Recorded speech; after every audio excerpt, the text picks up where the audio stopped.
Well, good afternoon, everybody, and Home Secretary, a very warm welcome to you. A few weeks ago, I attended the memorial service in Essex for Ian Dybel. Ian was a police officer off duty, recovering from an injury, who, without thought for his own safety, went to the assistance of a member of the public who he believed was facing mortal danger, and sadly was shot and killed.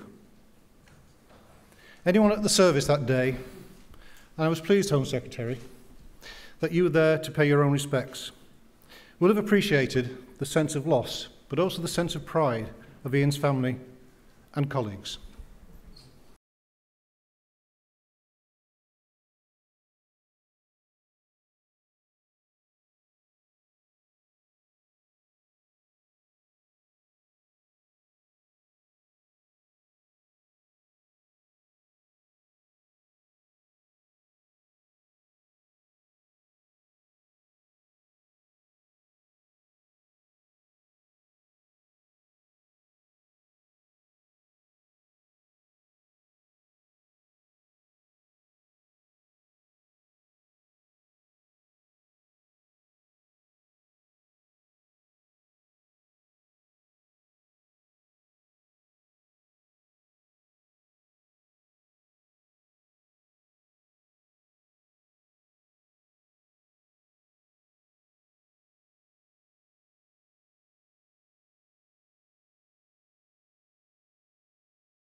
We have just seen but a small number of the men and women of the police service, both regulars and specials, holders of the proud office of constable, who have bravely given their lives in the execution of duty over the years.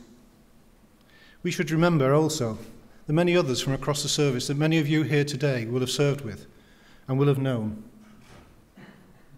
There is a sad propensity in public life that seeks only to magnify bad news at the expense of what is good and life-enriching.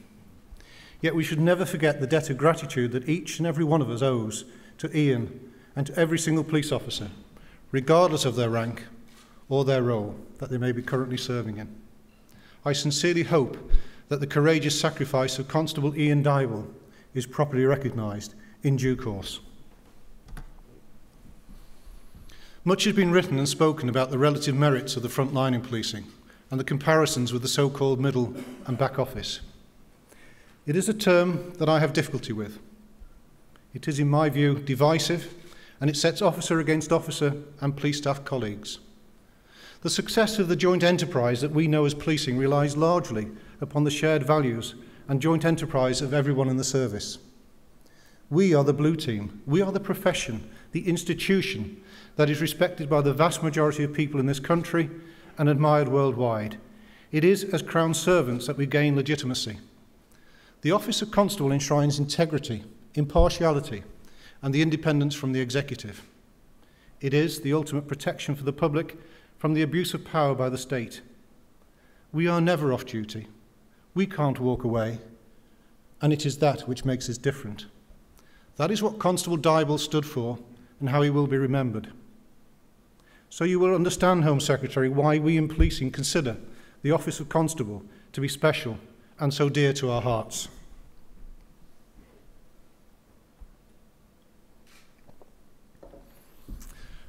Home Secretary, may I welcome you to what is your third visit to conference. As ever, we offer you a warm welcome, and I thank you for taking the time out of your busy schedule to join us. I know you've been closely involved in the planning and preparation for the Olympics and the Paralympics and have played your part this summer in making them so successful. You have the distinction of now attending your third consecutive Superintendent's Conference, a pleasure not enjoyed by too many of your predecessors. And it is fair to say that while we sometimes may see policing from a different perspective, I have found you unfailingly professional and courteous in our dealings, and I'm absolutely certain that we each in our own way share the same objective, which is a professional, well-led, trained, properly equipped, effective police service, capable of fighting crime and keeping our communities safe from harm. But before I move on, let me welcome our colleagues from Scotland, from Northern Ireland, and the Garda Síochána to our conference. To our colleagues of all ranks in Northern Ireland, in addition to our welcome, we offer you our admiration for the outstanding courage and professionalism over these recent weeks, where dozens of police officers have been the subject of abuse, assault and violence. And I know that Rob Drennan, Rob, you're there at in the corner there. The Vice President of the Superintendents Association of Northern Ireland is here at conference. And on behalf of everyone, Rob, please accept and take back our heartfelt admiration and support for you and all of your colleagues in the police service of Northern Ireland in these difficult times.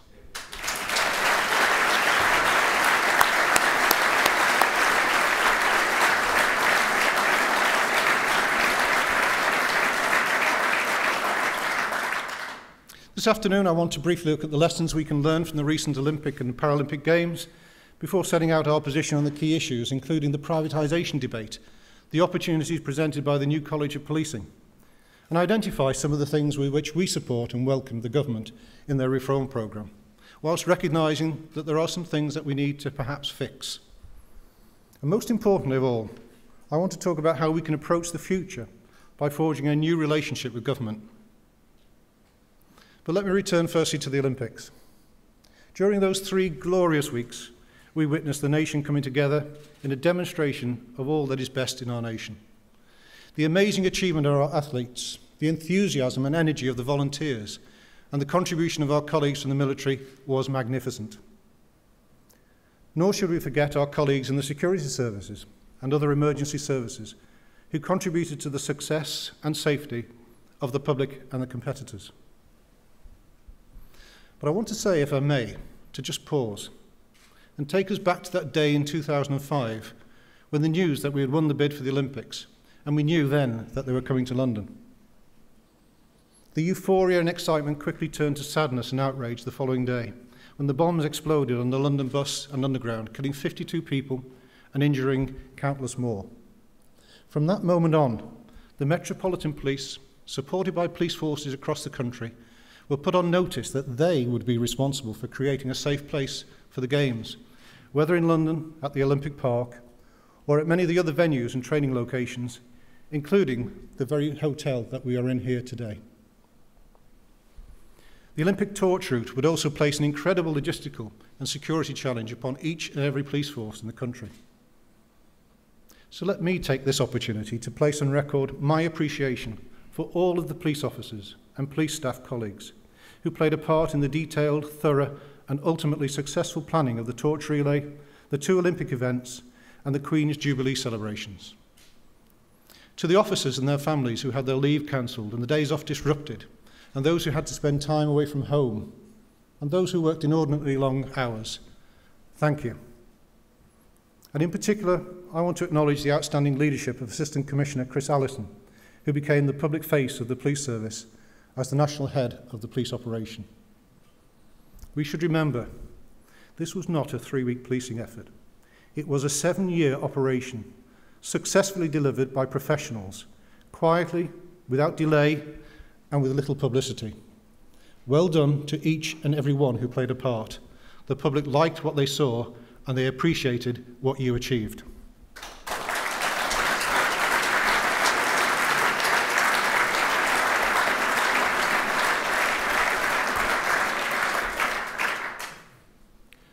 Earlier this year, you will recall the debate about the proposals to create a business partnership model between West Midlands and Surrey Police and the private sector.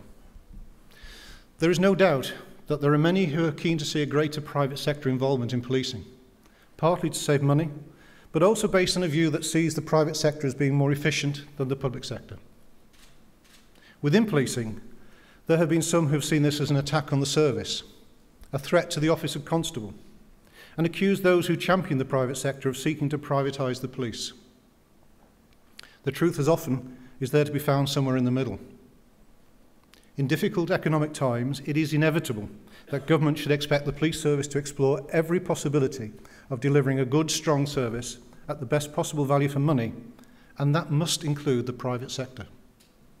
I do not accept the mantra often expressed that all you get for less is less, because until we have shown that every single piece of waste, duplication and bureaucracy has been driven out, then we should accept that we can deliver better and maybe different for less. But equally, it is pretty clear to me that the police service has experienced a disproportionately greater burden of the cuts than many of the other public services. And we are seeing chief constables having to close police stations, specialist units such as mounted branches and underwater search units disbanded. And there are fewer visible community and response officers, between 5,000 and 6,500, depending whose figures you use. But the thin blue line is stretching to its limit. And no matter how much you drive out bureaucracy, improve procurement and make better use of technology, the simple fact is that you cannot lose 34,000 people from policing without losing resilience, that ability to respond quickly and effectively, and the capacity to put large numbers of officers into a volatile situation. The police service, along with the military, does not operate in a safe, comfortable and predictable environment. But it makes sense for the police service to utilise the skills, the flexibility and the innovative ideas of the private sector. We have been doing so for many years. And we've heard here at conference yesterday examples where systems, processes and technology have helped police forces work better and save money. We should be prepared to be open to the involvement of the private sector, but use them only where they can clearly demonstrate that they can deliver and that they can achieve real, not notional savings, value for money, or can clearly demonstrate that they add value to what we do. But I trust the judgment of the public. They know that the police have powers to deprive someone of their liberty, to search them and to enter their houses, to use covert methods of investigation, and to take information from them which is personal and private. They do not, and nor in my view should they ever expect, that this element of policing to be carried out by anyone other than a warranted officer, properly held to account and subject to police conduct and performance regulations, and above all, that they should be absolutely and unequivocally confident that they act in the interest of the public and not the shareholders. Our police service is respected and admired worldwide. That reputation has been hard won and 183 years in the making. That reputation, or brand if you like, must not be for sale to the highest bidder.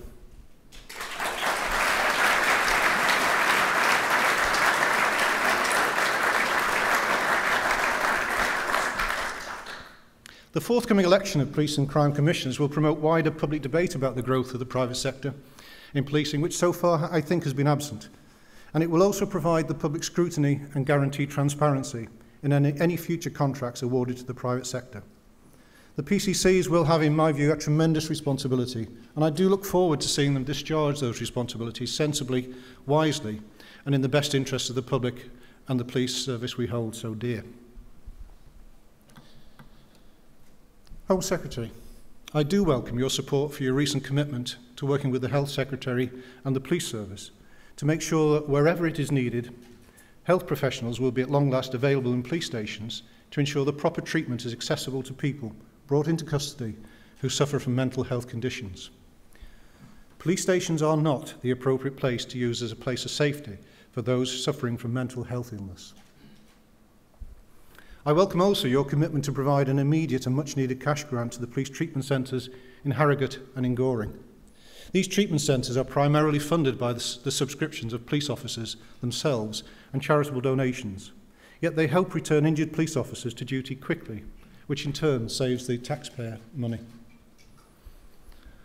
I also welcome your support in tackling domestic abuse, and I look forward to seeing the outcome of the trial in Greater Manchester and Gwent of what is known as Clare's Law, as well as the pilot schemes to test the effectiveness of domestic violence protection notices that you introduced through Parliament last year.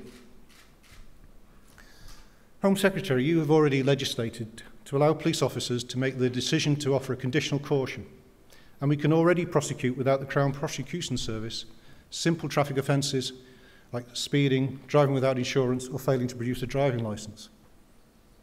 But if a defendant doesn't enter a plea or doesn't turn up in court, we have to hand over all the paperwork and evidence that has been built up to the Crown Prosecution Service. All of that casework is duplicated, our decisions are reviewed, and we have to wait for another court date, which can take months.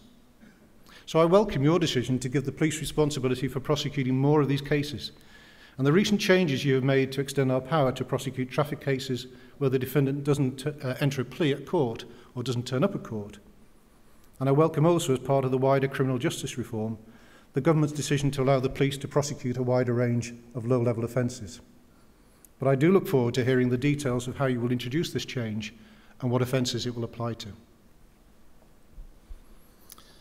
But there are some challenges we simply just have to get on with and deal with. And there are things, Home Secretary, that need looking at and fixing with the benefit of reflection, wisdom, and wise counsel. We face many challenges, the most obvious of which is the cuts to police budgets, but also the challenge of reducing bureaucracy, the challenge of improving collaboration between forces, and to make better use of technology. As the senior operational leaders of the service, we must accept the privilege, but also the responsibility of command, and work closely with our chief officer colleagues to deliver change in a way that offers clear leadership, ambition, and as the Commissioner said yesterday, hope and dignity, but above all, understanding to those we lead. There are other challenges that will require wider involvement of the government and partner agencies. For example, the seemingly inability of the wider criminal justice system to prevent reoffending and to stop the ridiculous situation where the police are forever investigating, arresting and charging the same offenders, who go on to receive sentences that fail to protect the public and allows them to carry on their career of crime. This revolving door of criminality not only fails the public, but it traps offenders in a life of crime, while the police service is gripped in a wasteful and futile cycle of time and energy at an enormous cost to the public finances. And I also have no doubt that better joined-up government could draw the efforts of the health service, education, social services and housing to work with the police to reduce crime even further.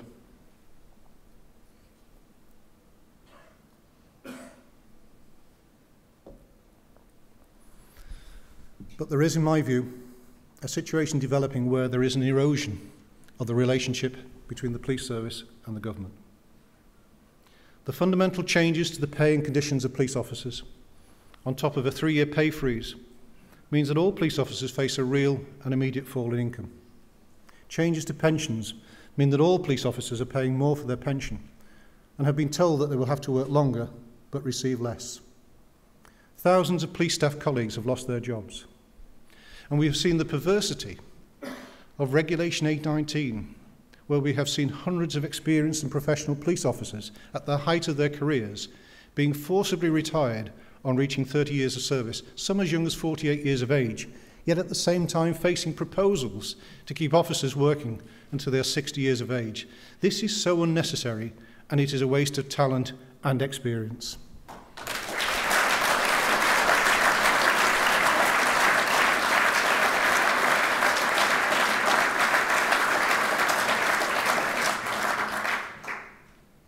And we face the prospect of the process of negotiating our pay and conditions being abolished. Police officers face proposals to make them in future subject to compulsory severance. These reforms have been accompanied by some very negative media reporting that have labelled police officers as poorly educated, overweight, lazy and incompetent.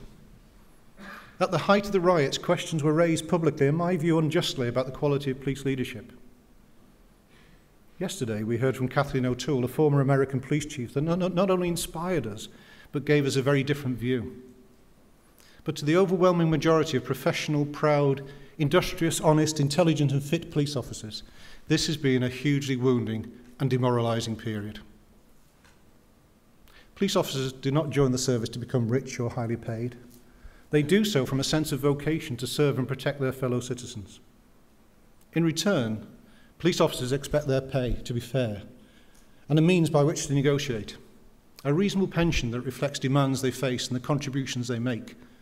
Protection from working excessive hours. And in the event of injury on duty, an expectation that they will be properly treated. All this now is at risk. The police service is not a hotbed of militancy. Police officers have been described as ordinary people doing extraordinary jobs. Well, we are ordinary.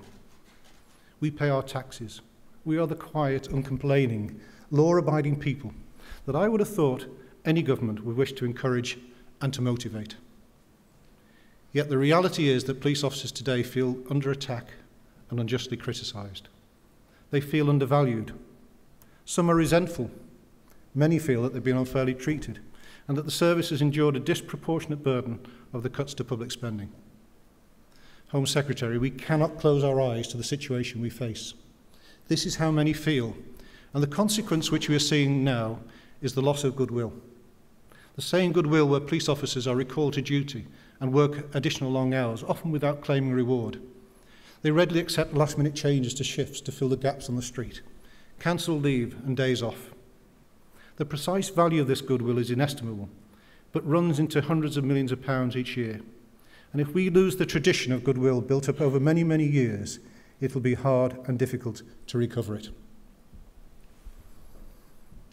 But let me make this absolutely clear. This is not simply about pay and conditions or about police numbers. It is about the burning desire of all police officers to serve and protect the public. And we do not want to see our capacity or our effectiveness or our reputation lessened in any way. I sense in the service that wise counsel can prevail. We have seen in the recent PMB negotiations a real and genuine desire of the staff side, which includes our colleagues in the Police Federation, ourselves and Chief Officer Staff Association, to reach a negotiated settlement to the issues of pay and conditions of service. The staff side offered up savings of hundreds of millions of pounds, matching those proposed by Tom Windsor. Yet disappointingly, they were rejected. So today, Home Secretary, I say it's time to move on. The time is right. We will have new leadership in the Police Federation and our own association from early next year. And I'm pleased today to be able to welcome and congratulate Steve Williams here as the new chair-elect of the Federation. And I look forward to working with Steve and continuing the constructive relationship between the Federation and our association. But it is time to send a clear and unequivocal message that the government does care about policing, that it understands the fears and concerns of the men and women who daily serve the public. And it is time to say we want to listen to you and work with you to improve policing for the benefit of the public we both serve. Home Secretary, we are looking to you to stand up for the police service and argue the case for policing to be recognised as a key government priority in the next round of public spending cuts. We have had business summits at number 10. We have even had an NHS summit. It is about time to bring policing in from the cold, demonstrate publicly a new relationship, and hold a policing summit now.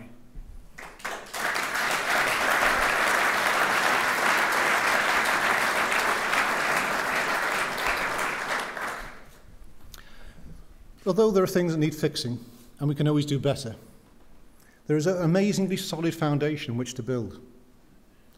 Crime continues to fall and is at its lowest level for 30 years. We are world leaders in the innovative use of technology and science. Research undertaken by the Work Foundation and others has demonstrated that, contrary to the popular misconception, police leaders are the equal to and often exceed the standard elsewhere, both in the public and private sectors. We have an incredibly professional, talented and dedicated workforce, and that is why I support the new College of Policing that will be established in December this year. There are those that question why we need the college, saying, for example, that policing isn't broken, so why fix it? Suggesting that by seeking to professionalise the service further implies that we're not already professional. Well, in reply, let me say this. I agree that in many respects what we do is professional and world-class, but surely we should aspire to do even better. But it is also true that policing does not receive the level of credit or respect that the efforts and qualities of our officers and staff deserve. Policing in the modern era is incredibly complex and demanding, requiring both physical and intellectual strength. The skills and qualities that I and others of my generation required have changed. And this is not about having classroom-educated theorists in command or essay-writing cops. It is about taking the ethical, physical, and courageous qualities of the previous generation and adapting to embrace the intellectual, technological, and communication demands of the 21st century. I challenge anyone to answer yes to these questions. Do we have the best possible recruitment processes? Do we have a workforce that reflects the diversity of our communities? Do we fully develop people's skills? Do we unfailingly promote the best people? Do our senior ranks attract the right number of candidates that reflects the diverse nature of our workforce? Do we fully accredit the skills and qualifications and experience of our workforce? And is the reputation of the service as high as it could possibly be? The creation of the college will not in itself guarantee that these things will improve, but for the first time in policing, we will have a governing body able to innovate and introduce change that will include not just chief officers, but also representatives from all parts of the service, and a strong independent element on the board. We as an association have been strong supporters of the college, but our support is not unconditional. The new college must be fearlessly independent of government. It should not be simply the reincarnation of the MPIA or a replica of ACPO. The voice of the Police Federation, the Superintendents Association, and the other representative bodies must be listened to and become an integral part of decision-making.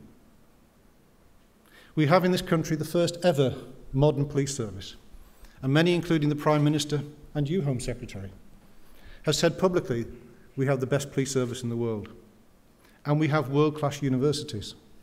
And if we can find a way to successfully bring together these two world-class institutions to work together alongside the College of Policing, then we can create a body of research and knowledge of what works that will both inform policing policy and tactics, but also will attract police officers from countries around the world who want to learn at the home of modern policing.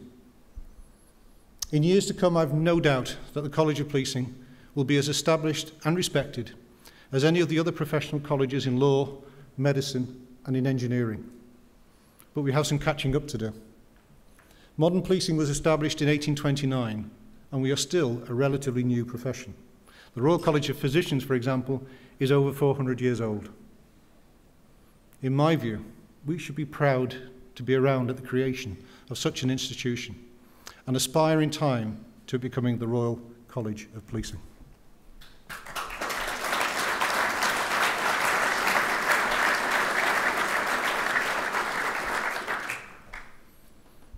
I hope by now you will have gathered I'm proud to be a police officer and to have played a small part in the bigger picture of policing.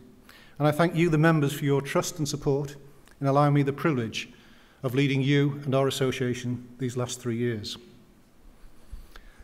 There are some outside the service, and disappointingly some within policing, who see superintendents as office-bound managers who sometimes do a bit of policing on the top of the day job, an expensive management on cost and the balance sheet.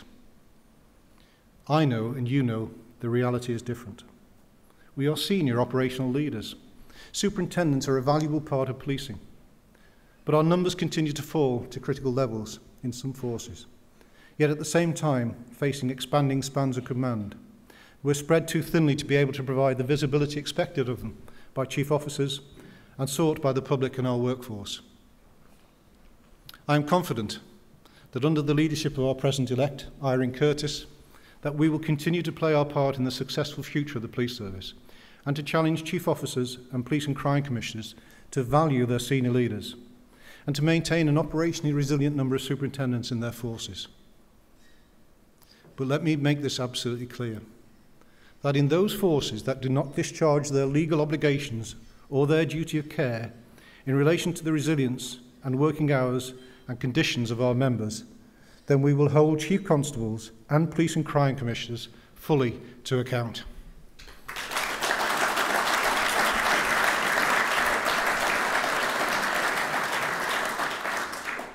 So let me conclude.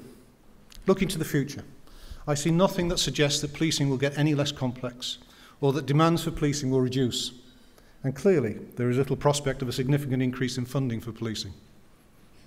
But whatever the future holds, let us preserve the office of constable and all that we in this country and across the world hold dear and admire. Let us celebrate and build on our successes with as much vigour as we learn from our failures. Let's stop looking back and start to build a new relationship with the government and the police service, one that recognises the demands and challenges facing each of us and finds a mature, responsible and equitable way of resolving some of the issues that divide us. The police service of the future will see an important role for the Special Constabulary. And I pay tribute today to the men and women who volunteer to serve their communities, an embodiment of the Peel principle of the police being the public and the public the police. The Special Constabulary provides valuable support to the police service, but it should not and must not be seen as a replacement for fully trained and sufficiently resilient professional police officers. But unlike other public sector professionals, such as teaching and nursing, we do not have the inbuilt resilience and flexibility that a bank of trained and qualified staff can provide. And we should look to better ways of using part-time officers and recently retired officers to allow us that flexibility and improve our resilience. Yesterday, Irene Curtis set out our position, held for some time, that the structure of policing is in need for reform. I recognise the reality we face and that a reduction in the number of police forces is not going to happen in the foreseeable future. But we have in many forces centralised our command structures within headquarters and lost senior operational command at a local level. This has reduced visible leadership at the senior level and the accessibility this provides to members of Parliament, to local community leaders. It is important to allow local decision-making, resource allocation and innovation. We've seen a huge reduction in the number of BCUs, and it may be that the concept of a BCU needs refining. But the principle of having a locally identified senior officer in command of a geographical area that is coterminous with local authority boundaries, visible to the officers and staff, and accessible to the community is an ambition we should pursue. And we will continue to articulate a vision of policing that is truly responsive to the local needs, but also has the golden thread that runs through from the local, the force, and to the national level. Policing is not broken. And I call upon all of those of us in the service who are fearful of change, or perhaps are being moved to become disillusioned and cynical, to remember that we are a great institution, one that enjoys the support and confidence of the vast majority of the public and outlives each generation of politicians. This is not the time for the service to divide and to become introspective. I know there are some who want to retreat into the rank-specific camps to argue their own particular agenda. Think back to where I started this afternoon, Ian Dibble and the office of constable. Ian was murdered not because he held the rank of constable, he was off duty, and what happened to Ian could have happened to any police officer, regardless of rank. But what unites us is that each and every one of us, from chief constable to the newest recruit, holds the noble office of constable. For too long, people have regarded us as an unreformed service. For too long, we've been seen as the service that doesn't want to change. whose reaction to new ideas has been instinctively to say no. We have to change that perception. We have to cast off that cloak of victimhood. And instead of waiting for reform to be done to us, we come together as a service, chief officers, superintendents, federation, and our police staff colleagues, to set aside what separates us, to discover what unites us, and to have the confidence to shape the future of policing as the true professionals that we are. So when, as I truly hope we will, are brought in from the cold, we have a clearly articulated vision of what our modern professional police service will look like and behave, and one that all of us have had the opportunity to create. We have to have that confidence to face and shape the future. The one thing about the police service, as we saw during the Olympics, is that when it matters, we deliver. I know that everyone in policing at all ranks will never let down the public we serve. That is what we joined up for, and I am confident that you as superintendents will provide the leadership and play your part in the future, because that is what we do. Thank you very much.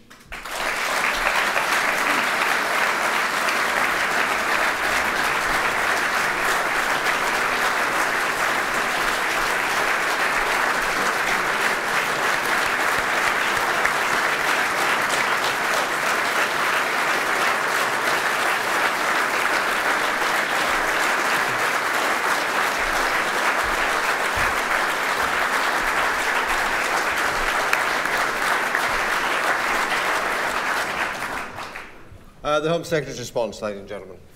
Home Secretary.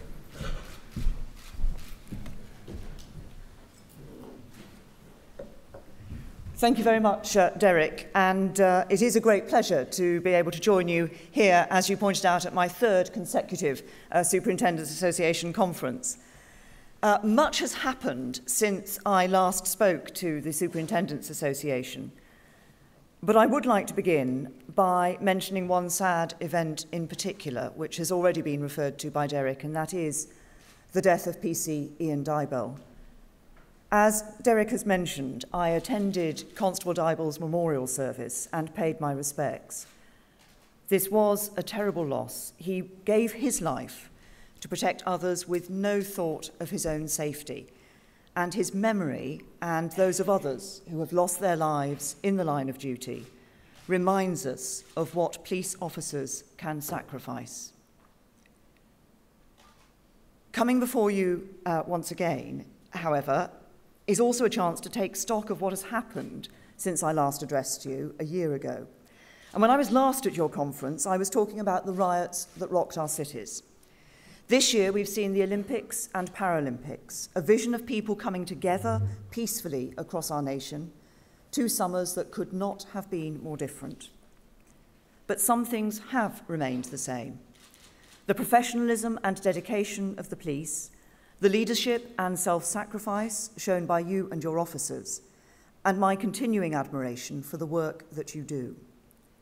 Now, I know that the Olympics and Paralympics period put an immense strain on you and your officers, not just at sporting venues or the torch relay, but across the country as forces continued to police communities day in and day out, despite having given resources for Olympic and Paralympic security.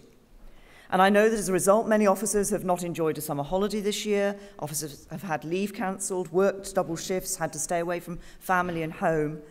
And I know that it was the people in this room who pulled the teams together, who made the perhaps unpopular decisions leading to those cancelled leave days, those increased shifts. It was your role to keep your officers going through one of the largest policing operations that this country has seen since the Second World War. And in a policing operation of this size, it is the decisions about how and when to deploy, where to deploy resources that make all the difference. It takes real nerve and leadership to get it right, and you did. But of course, it wasn't just the weeks of the Olympics and the Paralympics that required hard work and dedication from you and your officers. This success story has been, as Derek said, 7 years in the making. That's 7 years of planning, 7 years of making professional judgments about how the Olympics and Paralympics should be policed, 7 years of hard work to ensure that they were safe and secure for everyone. for those 7 years, for your remarkable professionalism, dedication and leadership during the Olympic and Paralympic period. We all owe you a debt of gratitude. And thank you for everything that you and your officers did in support of the Olympics and the Paralympics. Today I want to talk to you about the things which have changed in the past year that will help you to keep on performing this difficult job. Things that will change, bringing new opportunities, and the things that I'm clear must remain the same. 2012 is the year when our reforms of the policing landscape have started to come together, when we've started to realise the vision of 21st century policing. Through the Crime and Courts Bill, we're legislating to create the National Crime Agency, an organisation of powerful operational crime fighters that will lead the UK's fight against serious, organised and complex crime. And I know you've already had a very good session at this conference with Keith Bristow on the NCA. The NCA will connect the local to the national to the global.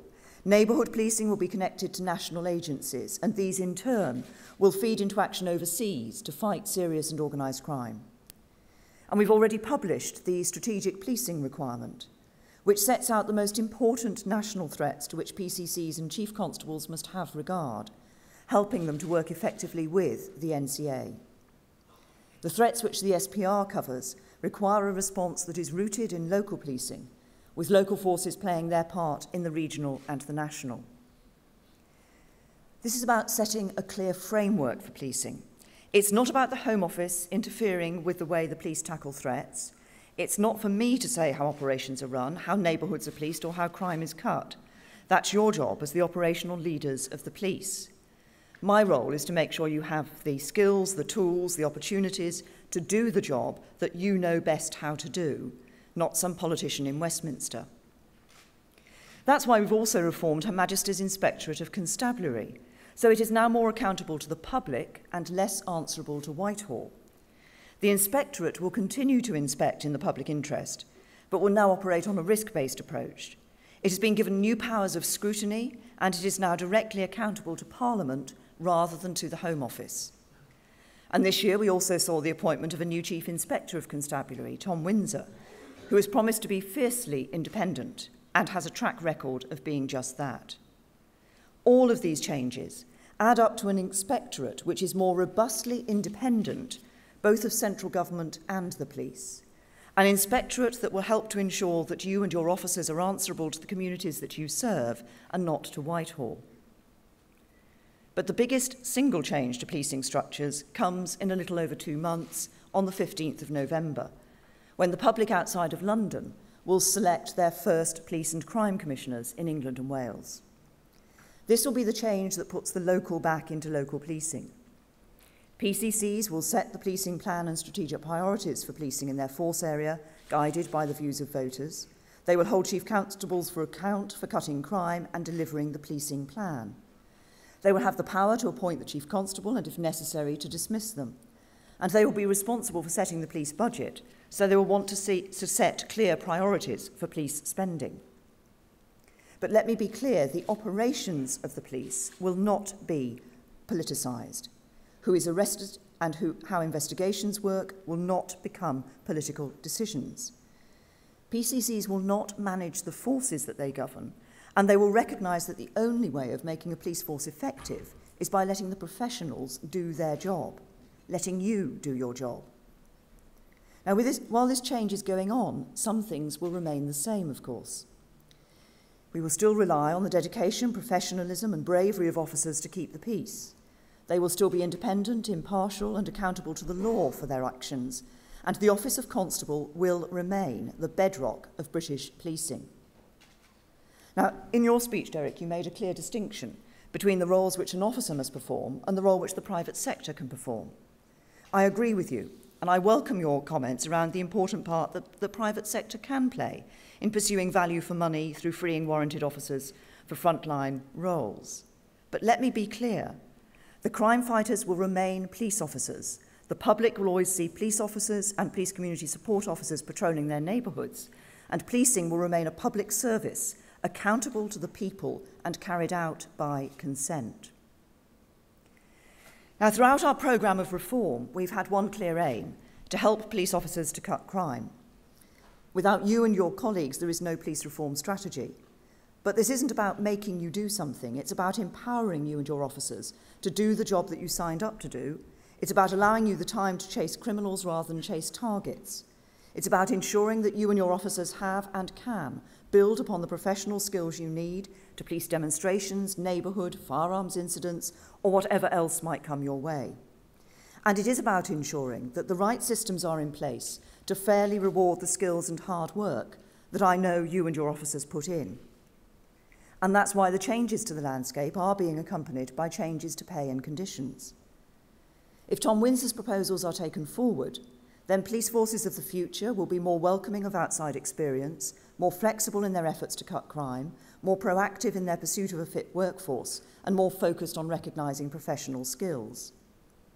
Constables would progress more quickly to the top of the pay scale, sergeants would see greater reward for the step up from constable, and if they showed outstanding leadership and ability, inspectors could reach their rank more quickly. And there are clear benefits for you in your role as operational leaders.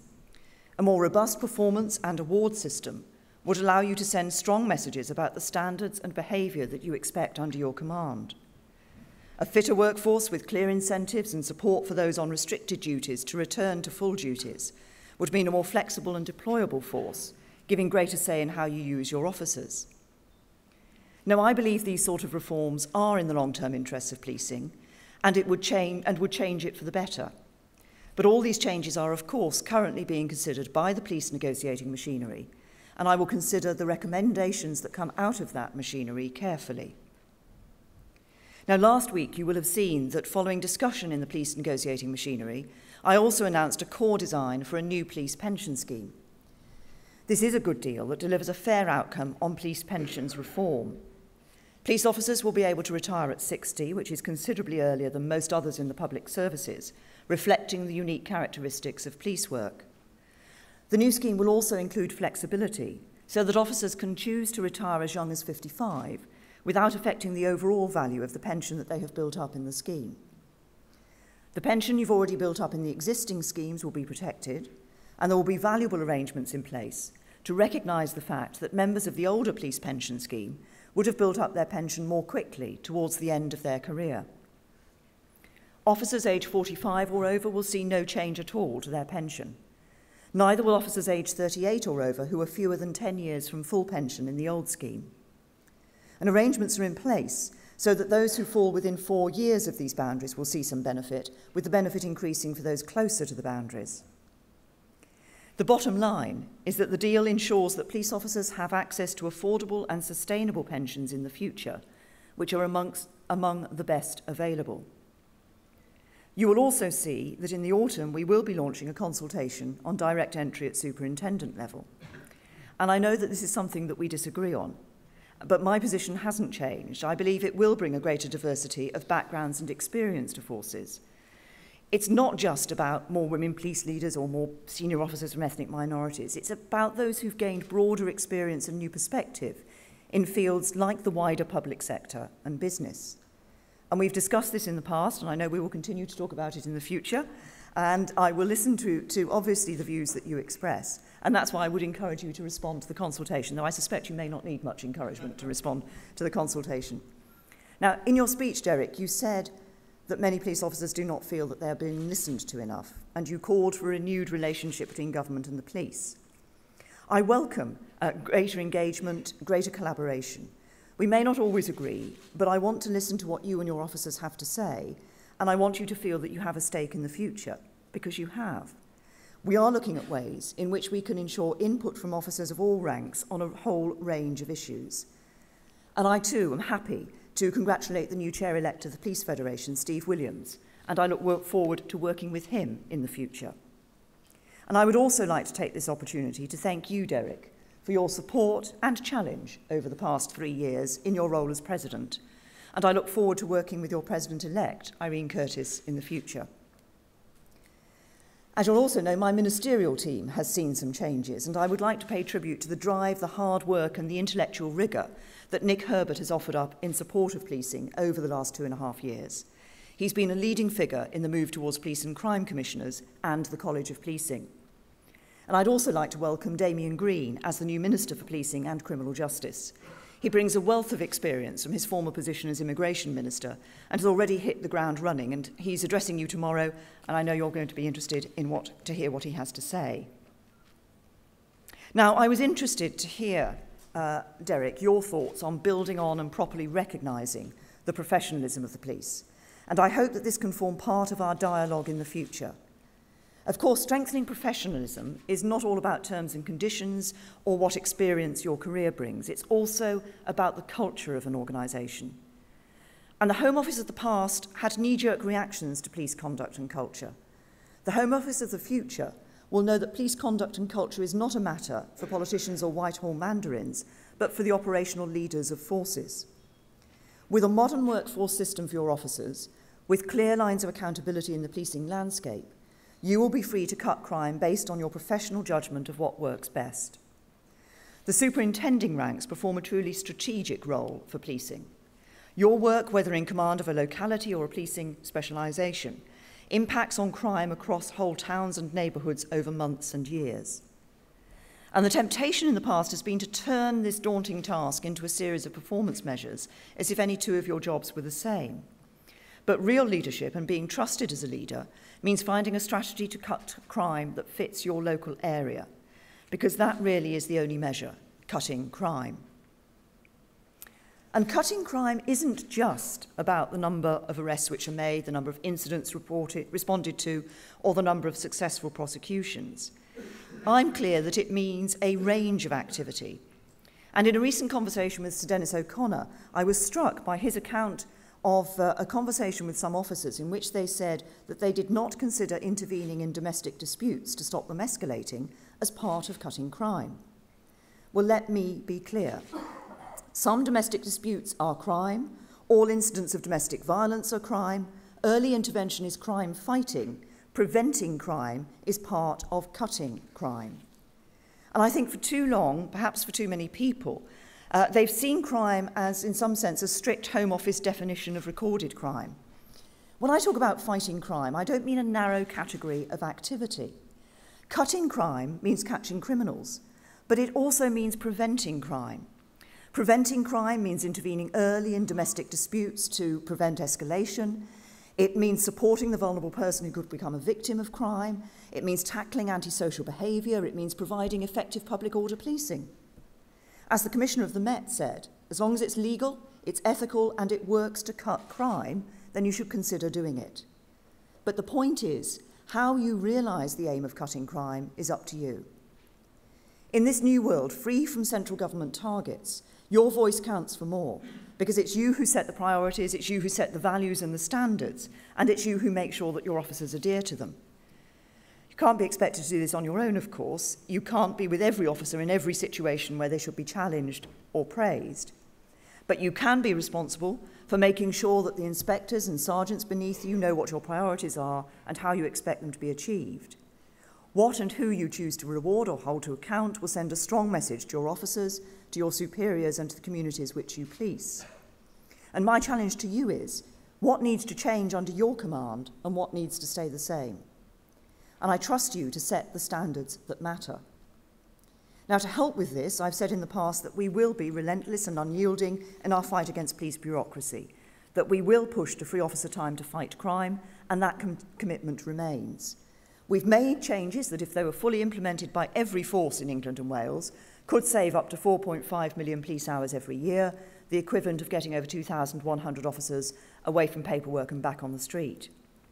And earlier this year, I also made a commitment to sort out the enormous amount of police time spent on dealing with mental health patients. Now, I know many of you will be aware of the current liaison and diversion pilots, which are running this year, testing different ways to ensure that mentally ill offenders held in police custody get referred into appropriate treatment and care.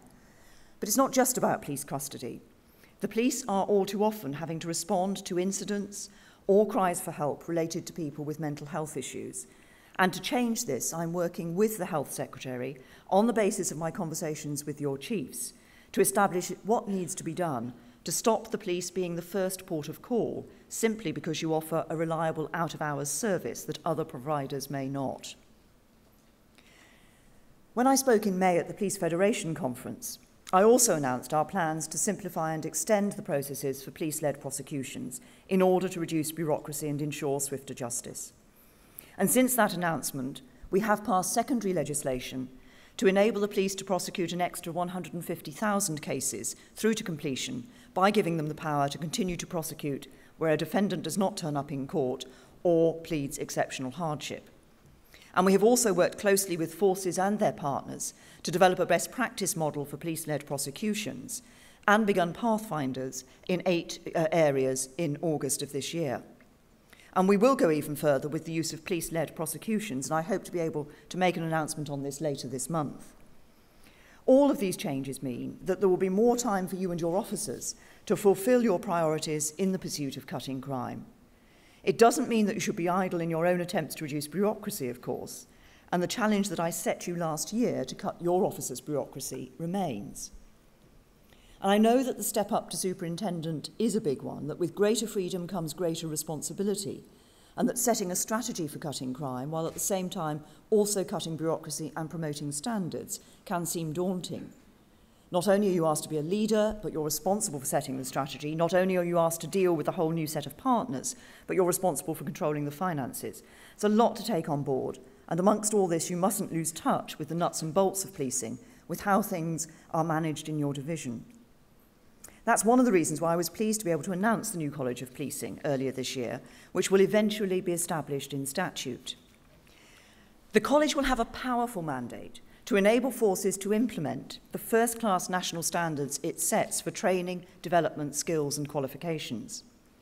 It will give you the tools that you need to do your job and to continue to develop as a professional. It will be a professional body for police, for all police, and it will not be an ivory tower. It will be led by the needs and aspirations of officers and staff, not academics and bureaucrats. Now, of course, it will still forge links with universities, but its focus will be on identifying and implementing the best research on what actually works in policing. This will be about practice, not theory. And the college will also recognise the talent and experience of those already within police forces and provide opportunities for them to contribute to the development of policy or practice in their areas of specialism. The chief executive of the college will be an experienced senior police officer, and all parts of police forces will be represented on the governing board, including superintendents. Of course, they will be joined by those independent of police forces, including police and crime commissioners. But this is something which can only work with the buy-in of officers and staff. It's not something which can or should be imposed.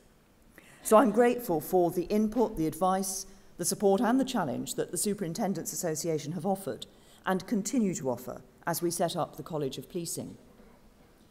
Operational policing will be absolutely fundamental to the work of the college, so your views and involvement are vital. The college will provide greater transparency to the public about what they can expect from their force and the standards that it should meet. So yes, that means the public will be better informed, and they will hold you to account for decisions through the Police and Crime Commissioner. And PCCs will want to know that the approaches they're funding will be effective. So it's in the public interest to show that what the police are doing is working. Of course, if the public are assessing your successes partly through standards that the college sets, there must be a rigorous assessment of what those standards should be and the evidence base to support them. And we're not surprised when doctors publish papers in journals about the most effective way for dealing with an illness, or when a lawyer produces a paper setting out the ramifications of a particular piece of case law. So if we're serious about developing professionalism in policing, I want to see police officers and staff doing the same, publishing their own research that is peer-reviewed, that helps others learn, that changes the way other communities are policed. And there are already examples of forces working closely with academics to achieve this. In South Wales, through their relationship with Cardiff University, looking at the application of community intelligence. In North Wales, through the relationship with Bangor University, looking at creating police scholarships. GMP, through their relationship with Cambridge University, looking at crime hotspots. West Midlands Police, through their relationship with Cambridge University, looking at offender management. And I know too that the Metropolitan Police are considering creating an academic post to support the continued development of research evidence in policing. These are the sorts of examples I would like to see repeated across police forces and which I believe the College of Policing should support. If we are serious about developing professionalism, these are the steps that need to be taken if we are to achieve our vision of the College of Policing. This is an important moment for policing, and this is the vision which you will help shape. Over the past summer, we've had the Queen's Diamond Jubilee, the Olympics and the Paralympics. Major operations that affected forces up and down the country. That the focus has been on street parties and gold medals rather than public order and police visibility is a testament to the unwavering, courageous and measured manner in which the police have done their job. This is the best of British policing, something which I will always fight for. And over the last year, in the lead up to our summer of celebration, we've also seen the policing landscape change. First steps towards the National Crime Agency, a more independent, more accountable HMIC with a new leader, less bureaucracy, more professional discretion, progress towards the first directly elected police and crime commissioners. As these changes slot into place, they begin to provide the framework which will allow more of what I am clear must never change, the committed, courageous and above all trusted face of British policing, the job that you do and that your officers do. There are reforms still to come, changes to ensure that skills are rewarded rather than just time served, changes to ensure that police officers are equipped with the fitness and the right professional skills to do their job, changes to the way talent is recognised and able officers are promoted. These are all reforms which will free you to lead, to set your priorities for cutting crime, and to trust your officers to meet the standards which you set. This will open up police forces and change police culture by promoting the best of British policing. And the College of Policing will give you a stake in the future of forces, the way in which policing evolves. You are the chiefs of tomorrow. We've made changes to give you the space to lead now and in the future. Because make no mistake, to step up and receive that mantle, to become the chiefs of tomorrow, you will need to be leaders, not just managers, crime fighters, not bureaucrats, decision makers, not pen pushers. At last, we are giving police the trust and respect that they deserve, removing central government intervention, cutting the red tape, and trusting leaders, trusting you to fight crime in the way that you know best. Our reforms are not complete yet, but with your help and your leadership, we are moving closer to realising a vision of the future with greater trust and accountability, where both the police and the public are winners. And these changes are here to stay, because I believe that the British police are the finest in the world, and they will remain so. Thank you.